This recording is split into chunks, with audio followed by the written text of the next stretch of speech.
माननीय lieutenant governor साहब, मेरा नाम अशोक कुमार प्रगोत्रा है। मैं एक रिटायर्ड एग्जीक्यूटिव इंजीनियर हूँ रूरल डेवलपमेंट से। जब मैं इन सर्विस में था तो मैंने आपके नोटिस में, चीफ सेक्रेटरी साहब के नोटिस में, पहले जो गवर्नर साहब थे मलिक साहब, उनके नोटिस में भी लाया कि रूरल डेवलपमेंट में अबेजमेंट और करप्शन पीक पर है, लेकिन किसी ने कोई एक्शन नहीं लिया। माननीय लेफ्टिनेंट गवर्नर साहब, मैं आपके नोटिस में लाना चाहता हूं कि रूरल डेवलपमेंट में 1985 से बैन लगा हुआ था इंजीनियर्स की अपॉइंटमेंट, इंडक्शन और परमानेंट ट्रांसफ़र के लिए। Cabinet decision number 367 dated by 9/85। और उसके बाद रूरल डेवलपमेंट ने एक अपना खुद आर्डर भी निकाला।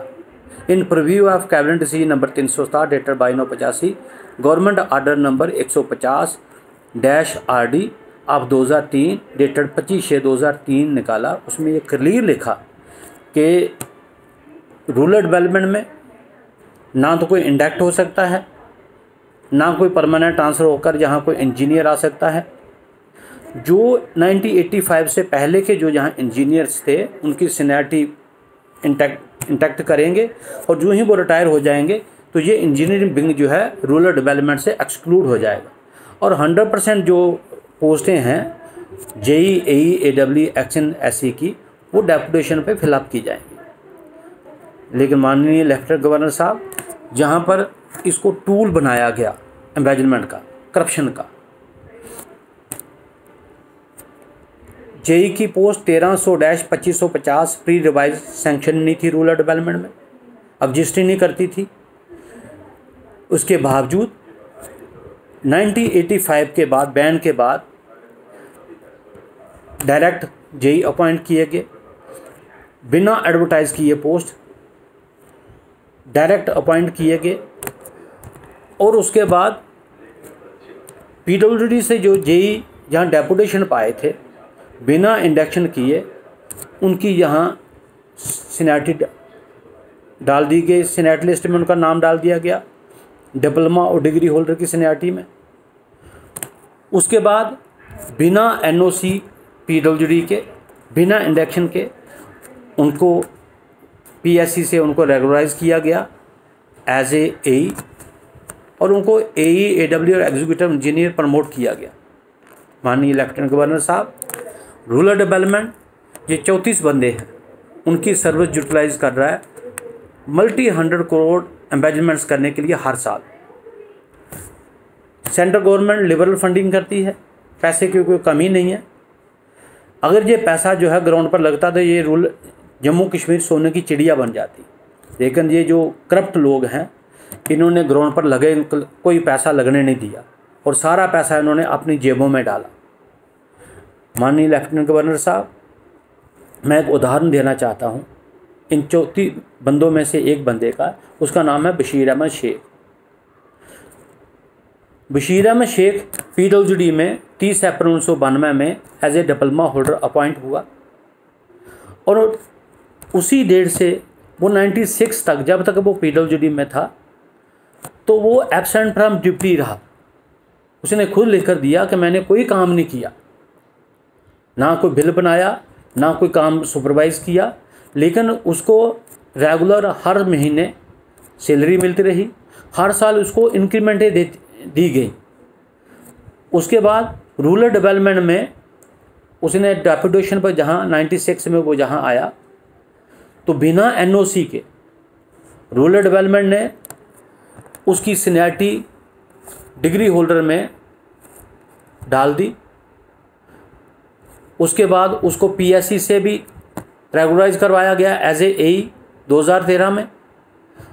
उसको AE, AW और एग्जीक्यूटिव इंजीनियर रूरल डेवलपमेंट ने उसको प्रमोट किया, जबकि उसकी सीनियरिटी PWD में आज भी, जो 2019 में जो सीनियरिटी लिस्ट निकली है डिग्री होल्डर की, उसमें उसका सीरियल नंबर 325 है। 2012 में जो डिग्री होल्डर की PWD ने सीनियरिटी लिस्ट निकाली, उसमें उसका सीरियल नंबर 329 था। PWD में उसकी सीनियरिटी एज ए JEE चल रही है, लेकिन रूरल डेवलपमेंट ने उसको एग्जीक्यूटिव इंजीनियर प्रमोट करके एक्शन REW उधमपुर लगाया हुआ है। माननीय लेफ्टिनेंट गवर्नर साहब, जब बशीर अहमद शेख एक्शन REW सांबा में था तो उसने वहाँ पर 17 लाख रुपया नरेगा फंड्स की एम्बेजलमेंट की थी और वो 17 लाख उसने इनवाइसेस के थ्रू अपने पर्सनल बैंक अकाउंट सिद्धड़ा में ट्रांसफ़र किया था। उसके बाद अकाउंटेंट जनरल ऑडिट पार्टी यहाँ आई, उन्होंने भी ये पाया कि 17 लाख रुपया इसने एम्बेजल किया है और बाकायदा उन्होंने चिट्ठी लगाकर पॉइंट आउट किया। उन्होंने अकाउंटेंट जनरल ऑडिट ने ये भी पॉइंट आउट किया कि बशीर अहमद शेख ने 42.44 लाख रुपया NCCF के फ्रॉडी बिलों बोचरों के अगेंस्ट निकाला, जबकि NCCF 2004 में ही बैन हो गया था। उसके फेक फ्रॉडी बिलों के अगेंस्ट 42 लाख रुपया उसने एम्बेजल किया। अर्ली टाइम्स ने 26 जनवरी को अपने उसमें पब्लिश किया बाकायदा पूरी बैंक डिटेल के नंदनी हिल सांबा से कितना पैसा निकला, सिद्धड़ा JNK बैंक ब्रांच सिद्धड़ा में किस किस डेट को इनवाइसों के थ्रू चेक के थ्रू कितना कितना पैसा आया, वो बाकायदा उसने एक डिटेल बैंक की छापी, लेकिन उसके बावजूद कोई एक्शन नहीं हुआ। माननीय लेफ्टिनेंट गवर्नर साहब, आपके सेक्रेटरीट ने 28 जनवरी को एक लेटर लिखा कमिश्नर सेक्रेटरी रूरल डेवलपमेंट को एक्शन लेने के लिए, लेकिन आज उसके 6 महीने हो गए, 6 महीने में भी कोई एक्शन नहीं किया गया आपके दफ्तर की चिट्ठी के बावजूद। सेक्रेटरी रूरल डेवलपमेंट टेंडेड बंदों की 34 बंदे हैं जिनकी फेक अपॉइंटमेंट है, जिनकी फेक डिग्रीज डिप्लोमा है, जो PWD में जिनकी अपॉइंटमेंट हुई आज भी जिनकी सीनियरिटी PWD में है, उनकी सर्विस यूटिलाइज कर रहा है सेक्रेटरी रूरल डेवलपमेंट एम्बेजलमेंट करने के लिए, और हर साल हज़ारों करोड़ एम्बेजल हो रहा है रूरल डेवलपमेंट में इन टेंटेड बंदों की सर्विस यूटिलाइज करके। माननीय लेफ्टिनेंट गवर्नर साहब, रूरल डेवलपमेंट में government of India liberal funding कर रही है, पैसे की कोई कमी नहीं है। अगर ये पैसा ग्राउंड पर लगा होता तो ये स्टेट जो है सोने की चिड़िया बन गई होती, लेकिन ग्राउंड पर पैसा कुछ लगा नहीं। फ्रॉडी बिल बनाते हैं, फ्रॉडी मास्टर शीटें, फ्रॉडी बिल बोचर और मटेरियल के नाम का ये फ्रॉडी पैसा निकाल लेते हैं। माननीय लेफ्टिनेंट गवर्नर साहब, गोल्डन जुग न्यूज़पेपर ने अपने एडिशन में ये छापा कि सेक्रेटरी रूरल डेवलपमेंट ने 500 करोड़ रुपया नरेगा फंड 18-19 और 19-20 में एम्बेजल किया, जाके मनमाने रेट देकर, मार्केट रेट देकर नरेगा गाइडलाइंस की वायलेशन करके 500 करोड़ रुपये की एम्बेजलमेंट की, लेकिन उसके बावजूद कोई एक्शन नहीं हुआ।